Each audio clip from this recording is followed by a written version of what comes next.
What is up, guys? Del Boy here. So Ted Cheeseman defeats Asinia Byfield to become the new British super welterweight champion.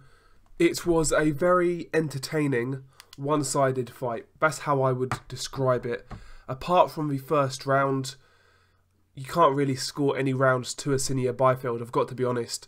In the first round, he came out looking a bit awkward, looking a bit tricky, you know, messing around, popping jabs, moving, being herky-jerky. And in the first round, I felt he nicked it. In round two, Ted Cheeseman then comes out and applies immense pressure, and he continues that round by round throughout the fight. And essentially, Ted Cheeseman coming forward, moving his head, trying to be elusive, but pushing Asinia Byfield back and pushing him against the ropes, trying to let go of combinations, trying to work the body.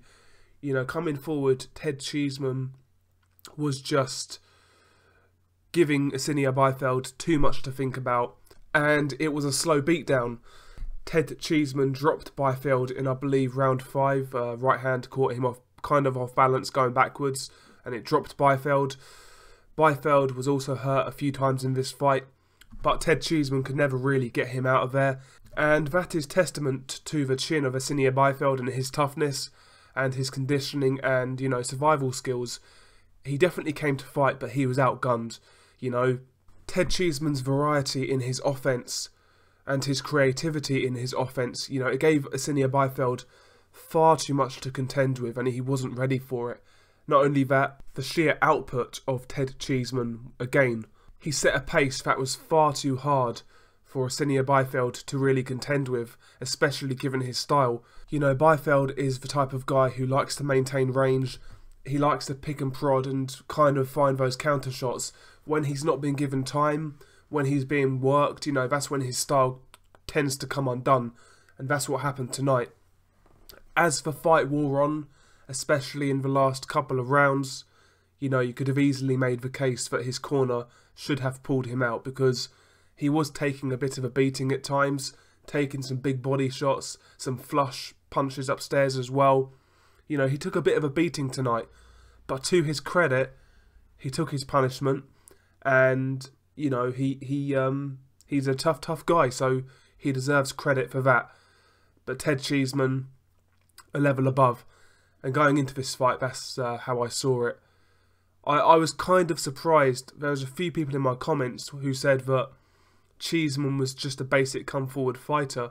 I don't think he is. Yes, he's a come-forward fighter, but it's not like he's just like a zombie who comes forward with no head movement or no variety. No, he comes forward, he moves his head, he puts his gloves up when he gets close. He's got great variety. He can counterpunch on the front foot. You know, he's got decent hand speed, decent combination punching. You know, he's not like an average pressure fighter. I think he's quite good at what he does, and he's certainly a good domestic level fighter.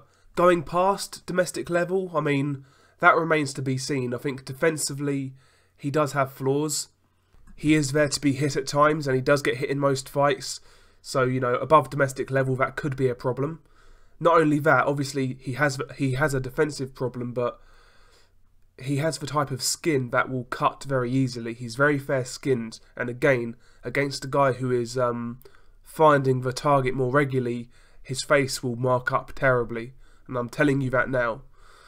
So yeah, he needs to get his defence in order, to be quite honest, going forward. But domestically, he is going to be a problem. Where do I want to see him go next? Well, Ted Cheeseman versus Anthony Fowler for me. That's a fight I want to see. That's a great fight. Two come-forward guys. For my money, Ted Cheeseman, he's got more variety in his work offensively in comparison to Anthony Fowler. But Fowler is a bigger puncher. He seems like a stronger guy. He's a bigger guy at the weight. So, yeah, both guys are offensive. Both guys bring different qualities to the table. That's a tremendous fight. Make it happen, Eddie Hearn. But yeah, credit to Ted Cheeseman. I felt he did a really good job. I felt he boxed well. He is now the new British super welterweight champion. So congratulations to him. And as for Asinia Byfield, again, proved he's tough. I'd like to see him get another opportunity at domestic level. What do you guys think of this fight? Peace.